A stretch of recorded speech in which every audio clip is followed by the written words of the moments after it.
السلام علیکم. دغه ویډیو د فیسبوک نیوز فیډ او عمومي صفحې د ویډیوګانو په اړه ده. مطلب دا چې مونږ څنګه کولی شو چې د خپل فیسبوک ویډیوګانو په خپل سر غږېدنه بنده کړو. فایده یې دا ده چې د MB مصرف مو کمیږي او بل دا چې مجلس کې ناستو کسانو ته به مزاحمت نه کیږي. نو د دغه کار لپاره راځو خپل فیسبوک خلاصوو. دغه برخه چې دغه درې خطه ورته رسم شوي یعنی سیټینګ ته راځو، دا وکې کوو. راځو سیټینګ ته، دغه برخې ته دا مو چې اوکې کړه، دلته بیا هم سیټینګ اوکې کوو.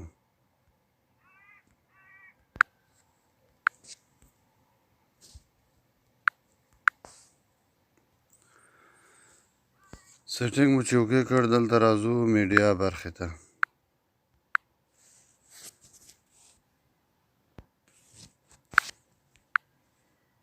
میډیا مو چې اوکې کړه، دلته راځو اټو پلی.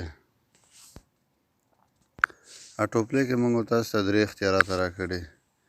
یو ان موبایل ډیټا ان وای فای، بل ان وای فای انلی، درېیمه برخه نیور اټو پلی ویډیوز. لومړنی ټیک مارک ورته موږ اوکې کړو، نو کله چې موږ تاسې یعنی MB په موبایل سیم کارت کې فعاله کړي وي یا موبایل له وای فای سره وصل کړی وي، نو ویډیوګانې په خپل سر غږیږي او پلی کیږي. دوم اپشن دوم اختیار ان وای فای انلی، کله مو چې موبایل له وای فای سره وصل وي نو ویډیوګانې په خپل سر غږیږي او پلی کیږي. درېیمه برخه چې نیور اټو پلی ویډیوز، یعنی کله چې دا ټیک مار ورته ووهو نو هیڅ کله زموږ ستاسې ویډیوګانې په خپل سر نه غږیږي. البته که چیرې وغواړو یعنی ویډیو پلی کړو، نو په یو کلیک سره دا ویډیو پلی کیږي. نو زما موبایل کې هم دغه ټیک مار ورته شوی نیور اټو پلی، یعنی ویډیو هیڅ کله په خپل سر نه پلی کیږي. نو که ویډیو مو خوښه شوي زموږ چینل سره سبسکرایب کړئ.